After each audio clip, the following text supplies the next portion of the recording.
Hello, I am back with another fabulous Tudor cooking video. Today I am bringing you the Reston from A Good Huswifes Handmaide from 1594.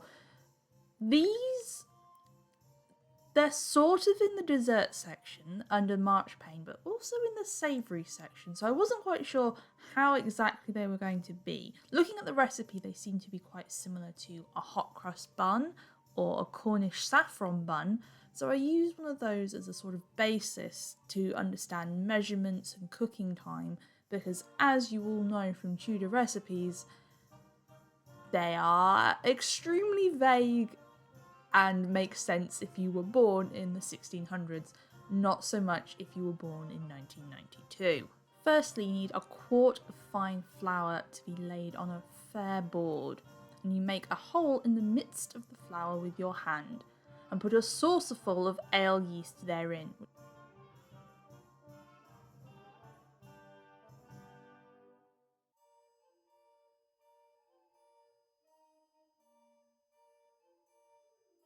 Now, once the yeast is in, you need 10 egg yolks, which seems like an insane amount of egg to put in this recipe.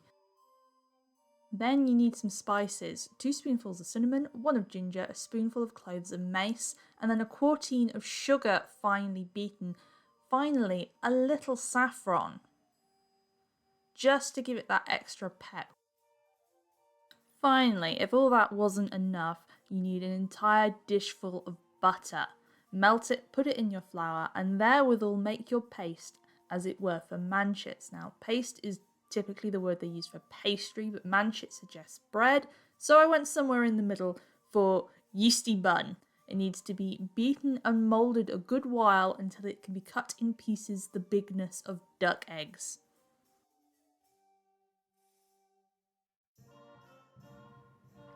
Once I cheated and used my food mixer, I ended up with this sort of dough, very much like a gingerbread dough, and I let it rise for a little bit, because yeasted doughs need to rise, but I didn't really get a lot of lift, which suggests that my measurements were a bit off. Now, the recipe says make them in a fashion of an acorn, broad abroad and narrow below, and then cut them into 4 pieces. I interpreted that as being sort of the crosshatch pattern of a hot cross bun I'm not quite sure. At least it gives them some shape, a little bit of visual interest, I suppose. They came out very solid and also soft. You can tell by the way they've cracked that my proving definitely wasn't right, but they smell pretty good and they looked quite hot crust bunny. Now, there was just an extra final touch to be added. The recipe asks you to clarify 5 dishes of butter and mingle them all together on top of the reston with a little bit of sugar, ginger and cinnamon. And as they'd come out quite dry, it really does give them not only a nice gloss and nice shine, but really moistens the bread up to make it a little bit more pleasant for eating. The cuts enabled the butter to really sink right into the reston, making it all ooey gooey and buttery on the inside. And once I brushed them, they were ready to be taste tested and to be formally judged. The reston. Is it a valuable recipe? Is it a valid recipe? Is it any good, or will it be another weird Tudor creation?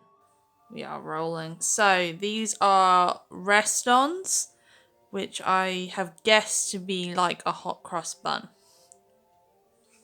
Nope. Immediately. Well, the cat approves, so... And all I can smell is the cinnamon. Is there ginger in it? Yes. All I can smell is the cinnamon and ginger. I assume we just reach in and have a bite.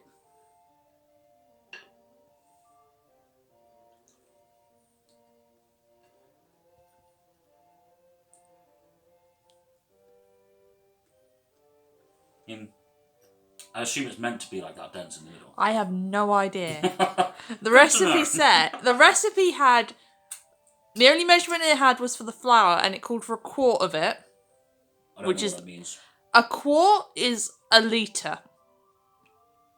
I assume you didn't put a litre in. About 500 grams. Okay. And it said cook for 3/4 of an hour. I mean, like, is it meant to be like cake-like or bread-like? It said like a manchet, which is a type of bread. I mean, I see the breadness of it. Because it's got yeast in it. I feel like it needs more of the, like, cinnamon topping. Like, it's not bad at all. It needs, like, I'm thinking like an icing. Something to, like, dip in, give it a bit of wet, because it is a touch dry. It's not bad, though.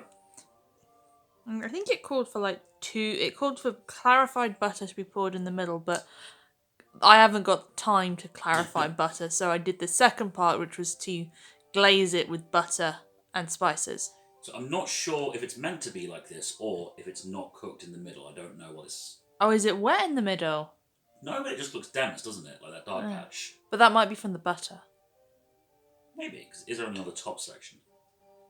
It could be that I need to put it in for longer and dry it. But I mean, it's not bad. They are not bad. Better than vinegar toast, at least. Okay, Restons are probable if I had correct measurements. You've made worse.